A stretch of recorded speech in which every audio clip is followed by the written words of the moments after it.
할렐루야. 오늘도 참으로 좋은 날입니다. 저는 오늘 히브리서 12장 12절에서 17절 말씀을 본문으로 은혜를 누리는 자라는 말씀을 전하고자 합니다. 이 시간 말씀을 듣는 모든 분들에게 하나님께서 은혜 주시기를 원합니다. 히브리서의 저자는 앞에서 신앙생활을 운동 경기에 비유했는데요. 현실적으로 신자들의 삶은 손이 피곤하고 무릎은 연약하며 다리는 절고 있는 상태와 같았습니다. 그래서 본문 12절에 피곤한 손과 연약한 무릎을 일으켜 세울 것을 권면하였습니다. 여기서 일으켜 세우고라고 하는 이 뜻은 헬라어로 아노로소사테라고 하는 단어인데요. 아노로소의 2인칭 복수 명령형으로 넘어져 있는 것과 쓰러져 있는 것을 다시 세워서 일으킬 때 쓰이는 동사입니다. 믿음의 여정에서 넘어진 자신을 일으켜 세우는 일을 쉬지 말고 계속적으로 이어가야 한다는 것을 말씀하는 것이지요.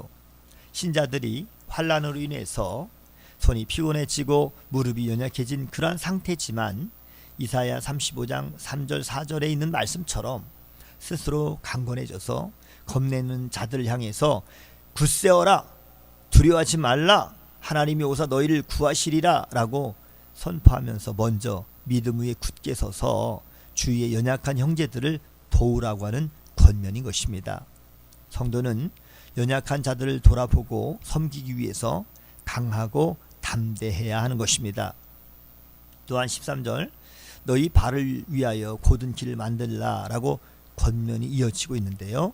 여기서 곧은 길은 타인을 위한 길이 아니라 자신을 위한 길로 무기력하고 아무런 힘도 없는 그러한 저는 다리를 치유하기 위해서 하나님은 곧은 길을 만들라고 하십니다. 다시 말씀드린다면 평화와 거룩함이 있는 곧은 길, 하나님의 징계를 통해서 의와 평강의 열매가 맺히는 곧은 길을 만들어야 한다는 것입니다. 그럴 때 비로소 그 길을 걷는 모든 이들의 다리가 어그러지지 않고 고침을 받을 것입니다. 우리가 걷고 만들어야 할 곧은 길은 오직 예수님뿐입니다. 그리고 우리가 주를 보기 위해서는 모든 사람과 더불어 화평함과 거룩함을 따라야 합니다. 여기서 말하는 모든 사람은 모든 믿는 자들을 말하는 것이고요. 화평함과 거룩함은 믿는 자들이 서로 조화를 이루어서 내적인 충돌과 분리주의적인 그러한 경향을 없애고 함께 하나님께 헌신하는 것을 말하는 것이지요.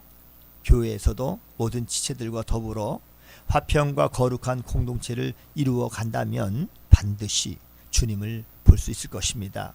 15절에 하나님의 은혜에 이르지 못하는 자는 마치 가시밭에 뿌려진 씨앗과 같이 주의 박해로 하나님의 은혜를 버리고 유대교의 관습으로 돌아가고자 하는 그런 사람들을 말하고 있는데요. 은혜를 받은 자가 날마다 그 은혜 가운데 서서 거룩과 화평을 추구하는 대신 과거의 삶으로 돌아가는 것은 다시금 죄의 짐을 지려는 것이기 때문에 하나님의 은혜를 무시하는 것이며 하나님이 우리에게 그러한 삶으로 돌아가지 말라라고 권면하십니다. 따라서 예수님을 믿어 구원받은 하나님의 자녀들은 날마다 하나님의 은혜를 되새기면서 은혜를 따라 행하는 자가 되어야 하는 것입니다. 은혜를 거슬러 행하면 쓴뿌리가 나서 주위 사람들을 괴롭히고 오염시킬 수 있는 위험이 있습니다. 다시 말씀드린다면 자신에게 손해를 끼치는 것이 아니라 주변 사람들에게도 악영향을 끼친다는 것을 알아야 합니다. 더 나아가 예수 그리스도의 십자가와 복음마저 조롱을 당하게 만들고 하나님을 떠나 큰 죄악에 빠지게 되는 것입니다. 그러므로 자신이 그리스도 안에 있는지를 늘 돌아보고 살피며 자신의 행위를 회개하고 하나님의 은혜를 사모하며 살아야 하는 것입니다. 은혜를 거스린 자들은 음행을 저지르거나 에서처럼 한 그릇 음식을 위해서 소중한 장자의 명분을 팔아버리는 망령된 행위를 일삼습니다. 눈에 보이지 않았지만 그러나 믿음의 삶을 살았던 선진들과 다르게 눈에 보이는 세속적이고 순간적인 이익만을 따라가고 그리고 그러한 것을 추구하며 살아가는 것이지요. 지금 여러분들은 어떻습니까? 은혜를 받은 자로 순간의 이 만족과 쾌락을 따르고 있지는 않습니까? 말씀에 순종함으로 은혜에 합당한 열매를 맺고 있는 그러한 삶을 살아가고 계십니까? 에서는 축복을 되찾기 위해서 눈물을 흘리며 구했지만 결국 버림을 받게 되었고 회개할 기회도 얻지 못했습니다. 그러므로 현실 가운데 믿음으로 살아가는 삶이 녹록하지 않다 할지라도 하나님의 은혜를 되새기면서 자신을 다잡고 믿음의 경주를 계속 감당해야 하는 것입니다. 오늘도 주 안에서 은혜를 누리는 자로 승리하시기를 주님의 이름으로 축복합니다. 샬롬.